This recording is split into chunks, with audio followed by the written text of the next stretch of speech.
കേരളത്തിൽ ഇനി വ്യാപകമായിട്ട് മഴയുണ്ടാവുന്ന ദിവസങ്ങളാണ് വരുന്നത്. നമ്മൾ മൺസൂൺ തുടങ്ങാൻ ഉള്ള ആ ഒരു സമയത്തേക്ക് എത്തിയിരിക്കുകയാണ്. അപ്പൊ അതിന് മുന്നോടിയായിട്ട് നമുക്ക് പടിഞ്ഞാറൻ കാറ്റ് വീശി തുടങ്ങിയിട്ടുണ്ട്. അപ്പൊ അത് നമുക്ക് അറബിക്കടലിൽ നിന്നും ധാരാളമായിട്ട് നീരാവി അന്തരീക്ഷത്തിൽ വരുന്നുണ്ട്. അപ്പൊ ഈ കാറ്റിന്റെ ഒക്കെ സഹായത്തോടു കൂടി നമുക്ക് ഇനിയും കൂടെയുള്ള ദിവസങ്ങളിൽ മഴ നന്നായി കിട്ടും.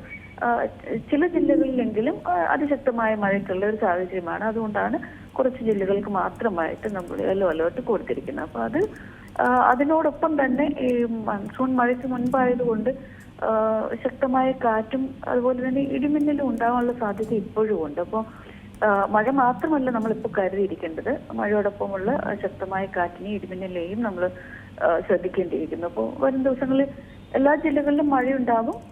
ചില ജില്ലകളിൽ മാത്രം അലേർട്ടിന് സമാനമായിട്ടുള്ള അല്ലെങ്കിൽ അളവിൽ കൂടുതൽ ഒരു അലേർട്ട് കൊടുക്കേണ്ടതിന് തക്കതായ രീതിയിലുള്ള മഴ പെയ്യും. ബാക്കി എല്ലാ ജില്ലകളിലും മഴയുണ്ടാകും, ഉറപ്പായിട്ടും മഴയുണ്ടാകും.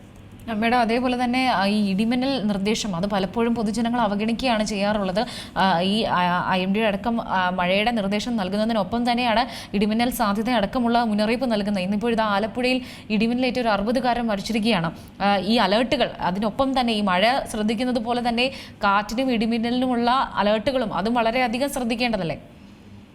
അതെ, ഒന്ന് ഇടിമിന്നൽ ജാഗ്രതാ നിർദ്ദേശം അല്ലെങ്കിൽ ഇടിമിന്നലിനെ വളരെ നമ്മൾ ശ്രദ്ധയോടെ കൈകാര്യം ചെയ്യേണ്ട ഒരു കാര്യമാണ്. കാരണം ഇടിമിന്നൽ ഉണ്ടാവുക അല്ലെങ്കിൽ ഇടിമിന്നൽ ലക്ഷണം കണ്ടു കഴിഞ്ഞാൽ നമുക്ക് ഒരു സുരക്ഷിതമായൊരു സ്ഥലത്തേക്ക് മാറാനും മറ്റുള്ള ഒരു സമയവും സാവകാശവും നമുക്ക് കിട്ടില്ല എന്നുള്ളതാണ് ഈ ഇടിമിന്നലിന്റെ ഒരു പ്രശ്നം.